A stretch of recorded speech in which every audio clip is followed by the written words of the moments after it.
Caught on the far hash mark wall. Jodry knocking down Ben Miller. We get a tangle up on the far boards, and the gloves are off. 3 men are in there, and Tversik comes flying in.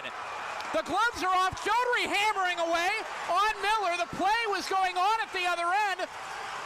Miller and Jodry duking it out. Tversik coming blasting in. Rolsing is there. Sherbino with the gloves off. In comes Griffin Darby. Huge takedown on the blue line between Miller and Jodry. Couple of other players tangled up. Tversik coming flying in the middle of that one. Knocked down one of the Winterhawks players. Jodry headed for the Marson and Marson Wild penalty box. Linesman in between Darby and believe that's Sherbina on the far wall, or headed into the box right now is Sherbina. Check that. It is Rolsing being escorted to the Marson and Marson Wild penalty box with 6:01 left in the second period.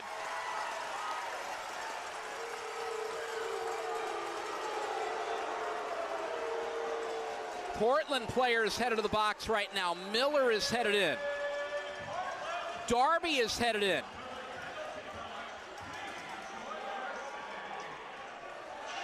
Three officials in. But Dasher's chipped out to center ice. Kosick trying to use his speed.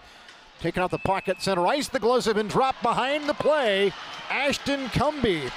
This is going to be a big boy tilt as he squares off with Brady Ness. Ness comes into the game with 104 penalty minutes. Cumbie surprisingly only has 53 because he doesn't get any takers, and he's got Ness in a very, very precarious spot here. The Ness helmet is off. Cumbie's got his right hand free, and he's starting to throw, and there goes Ness to the ice. He tries to spin Cumbie down with him, and they'll be pulled apart by the linesman and the referee, but a spirited attempt by Ness to get his team going, and Cumbie salutes the crowd as he heads to the box. Two players that have letters on their chest, and who better to go up against Ashton Cumbie? Always a tough customer for anyone going against him, but Moose Jaw's captain and Brady Ness to take the clash, and Cumbie had the edge throughout most of the fight, and once Ness lost his helmet, he had the advantage most of the way. Block at the right post off the blacker by Skolnicha, chipped out, and a penalty as Loveson takes a high hit from Ness, and he gets jumped by Cumbie right in front of the benches. And the T-Birds captain is down on the ice. Athletic trainer Tom Orr coming out to take a look at him. Ness and Cumbie tangling at center ice, but the linesmen are between them. The concern now is the T-Birds captain, Simon Loveson. He's up on one knee. As those two players getting pulled apart, but Cumbie's got a few words for Ness as he's being shoved back toward the gate, toward the Thunderbird locker room, as Ness goes the other direction toward the gate to his locker room. So those two will take the early shower, not too early, just 1.8 seconds on the clock. Now the discussion is, what is the penalty? Looked like a high hit by Ness. Side. Back to the point, picked off by Bethal as Newman and Lavoie are still into it in front of the Wheat King net. They want to go, and they will. We've got our third scrap of the night, and it's two more big, tough customers. Lavoie and Newman sizing one another up. Both guys old in this game. They latch on. Lavoie comes over the top. Newman shields himself well. Lavoie right, Newman again with a good block. Now Lavoie right, Newman's cocked and loaded. He lands one. Now an uppercut by Lavoie lands. Newman's got his helmet knocked off, and Lavoie takes him down.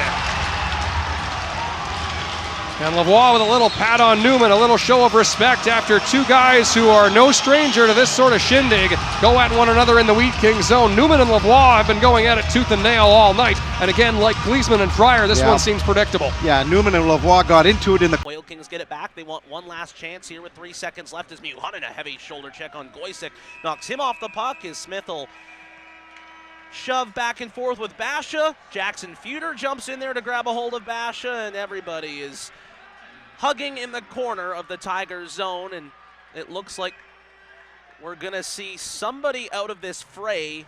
I want to say they're pointing toward Jackson Feuder.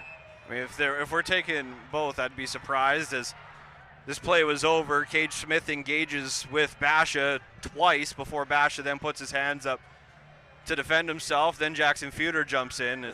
Third man in there for Feuder, and there is something coming from this. We will have to wait to know what. As Feuder giving Basha a piece of his mind as the two are exchanging love poems skating towards the bench. Oh, I'm sure, yeah. The play into the Wheat King zone. Ronald picks it up at the right circle, is behind the play. Gleesman and Fryer, two big boys, are into it, and they're going to drop the gloves. Not too many guys have a size advantage on Gunnar Gleesman. 6'7" Seth Fryer is one of the few guys anywhere who could claim it. They size one another up. An ultra heavyweight bout as they lock up. Gleesman a right, Fryer counters. Gleesman a heavy right coming over the top on Fryer. Fryer stays on his skates. Now an uppercut from Fryer. Gleesman swings and misses. Now Gleesman corks him with a right. He switches to the lefts. Fryer trying to hold him off with that long reach as Gleesman comes underneath. Fryer counters a right. Another right by Gleesman who gets him in a headlock, and down they go. Heavyweight bout doesn't begin to describe it. Those are the two biggest bodies on the ice, and Gunnar Gleesman stood in there with a big, tough customer in Seth Fryer and got the better of him. Well, Gunnar Gleesman, he's a big body too at 6'4", 206, and he still has to reach on Fryer, who's 6'7", so quite a tilt. They'll give both guys credit for answering the bell. Real good tilt between those two guys. You could almost bookmark that one at the start of the game, given the style each guy plays. You knew there was going to be a clash of personalities, shall we say, between Gleesman's hard forechecking style and Fryer's no-nonsense approach to clearing the front of his own net. You could just see the clash coming between the two of them one way or another. Well, what a great way to settle it here on the ice too, and both got some decent shots in, so you know what, it's a good tilt. It really. And Rudig will throw an extra shot towards Chase Harrington after the whistle. Harrington will grab onto the sweater of Rudig. Rudig with some familiarity with the Spokane Chiefs, having played with the Portland Winterhawks.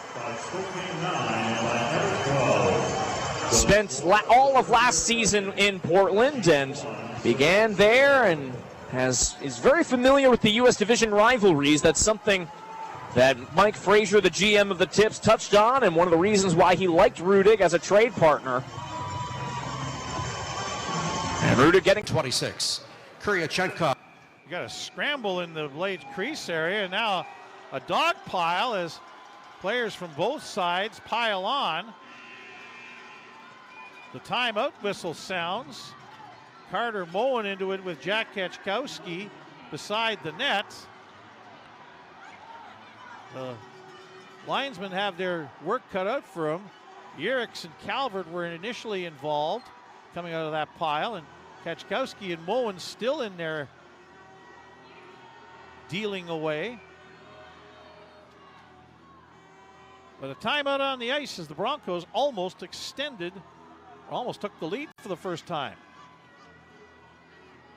1-1, you're listening to Saskatoon. Johnson on the far side, outweights a forechecker and hands it off to Pantelis, who drives to center. Pantelis right up the middle is behind the play. We got a scrap. It's going to be Bame and Waltz. They were mixed up behind the Wheat King net. It's the second game in a row with a fight for Bame, his 6th of the season. They lock up at the bottom of the Wheat King circle. Bame with a reach advantage on Waltz. They're just holding on so far. Bame tries a right. Swings and misses. Waltz a right. Bame pops his helmet off. Swings and misses with a wild one. They're starting to wrestle now. The linesmen are trying to get in there, and they will break everybody apart with 13:27 to go in the second period. Bame and Waltz with the scrap as Waltz tries to give his team a shot in the arm with the Wheat Kings leading 4-1 on your home of